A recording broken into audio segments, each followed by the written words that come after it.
এই যে তানভীর ভাই, নতুন বিয়ে করছি, এবার আমি ইচ্ছা করে কালো মেয়ে বিয়ে করছি। এবার তাকাবেন না? তাকাবেন। জানেন ভাই, আগের বউটা অনেক সুন্দরী ছিল, অন্যজনের সাথে পালায়ে গেছে, তাই এবার ইচ্ছা করে কালো মেয়ে বিয়ে করছি। এবার আর কেউ তাকায় না। জান, একটু দ্রুত যান।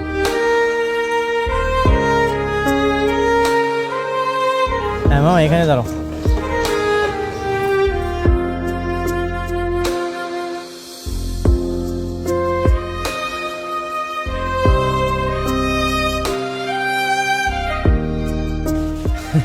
কিরে, তোরা এভাবে তাকিয়ে আছিস কেন? মুখটা বন্ধ কর, নাহলে তো মশা চলে যাবে। কিরে, কি খবর তোর? খবর তো খুব ভালো। তোদেরকে বলেছিলাম না আমি আরেকটা বিয়ে করব। এই যে আমার নতুন বউ। সবকিছু ঠিকঠাক আছে? হ্যাঁ, সবকিছু ঠিকঠাক আছে। হ্যাঁ। কি বলিস সবকিছু ঠিকঠাক আছে? দেখতে পাচ্ছিস না আমার বউ কালো?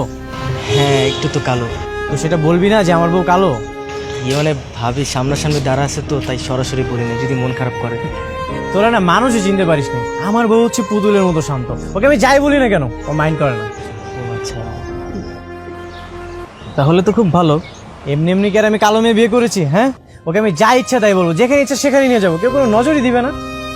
কেন? ও মা, কালো মেয়ের দিকে কে নজর দিবে? তুই কোনো কালো মেয়ের দিকে নজর দিবি? তুই কোনো কালো মেয়েকে বিয়ে করবি? না না, কালো মেয়ে কেন বিয়ে করবো? দেখেছিস আমার কত বুদ্ধি? আমি বুদ্ধি করে কালো একটা মেয়েকে বিয়ে করে ফেলেছি। জিতেছি না? হ্যাঁ হ্যাঁ, জিতছিস তুই, জিতছিস। শোন, মহল্লার সবাইকে বলবি সুজন আহমদের প্রথম বউ চলে গেছে তো কি হয়েছে, দ্বিতীয় বিয়ে করে সে জিতেছে। মনে থাকবে কথাটা? হ্যাঁ হ্যাঁ, মনে থাকবে, মানে 100% মনে থাকবে। বউ চলো তাহলে আমরা ওদিকে যাই। তোরা তাহলে থাক। হ্যাঁ,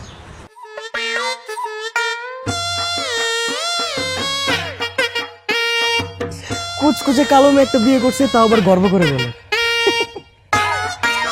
এখানে দাঁড়িয়ে থাকবি না, কোথাও যাবি? হ্যাঁ, এখানেই দাঁড়াই। দূর, ভালো লাগছে না এই জায়গায়। চল গিয়ে চা খাস। তোমাকে যে ওদের সাথে পরিচয় করে দিলাম, তুমি খুশি হয়েছো তো? হ্যাঁ। Very good.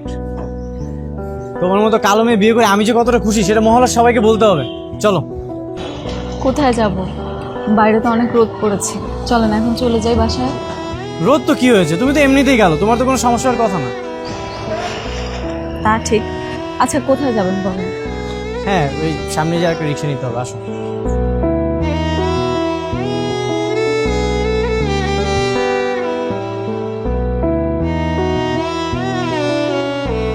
কিরে, একই কাজ যদি সারাক্ষণ লাগে করো তাহলে বাকি কাজ কখন করবি? আর বেঁচে কিনা করতে হবে না? এই তো শেষ হয়ে গেছে ভাই। তাড়াতাড়ি কর। কি ব্যাপার সুজন ভাই, আপনার সাথে চেঁচামেচি করতেছেন কেন? বাসায় কি বউর সাথে ঝগড়া করছেন? আপনি এটা কি বলতেছেন? এখন যাকে বিয়ে করছি সে তো আমার চোখে চোখ রেখে কথা বলতে পারে না, সারাক্ষণ মাথা নিচু করে রাখে। তাই তো শুনলাম, গ্যারান্টি দেওয়া বউ, এমন বউ বাইকে যাওয়ার চান্স নাই।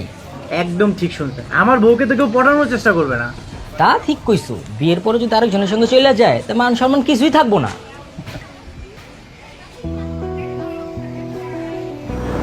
আপনার লাঞ্চ নিয়ে আসছি।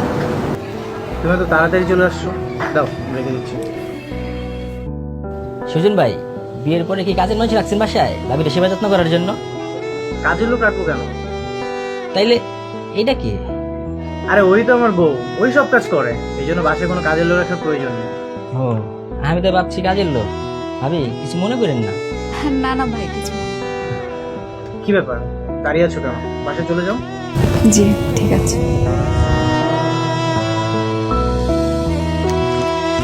সুজন ভাই, আপনি যাই বলেন, আপনার আগের বউটা অনেক সুন্দর ছিল।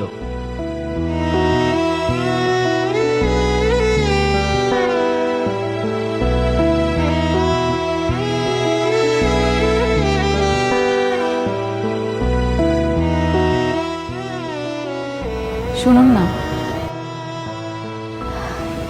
মানে বলছিলাম কি, আমরা তো কোথাও যাইনি, চলেন না বাবার বাড়ি থেকে ঘুরে আসি। বাবা বলছিল যেতে।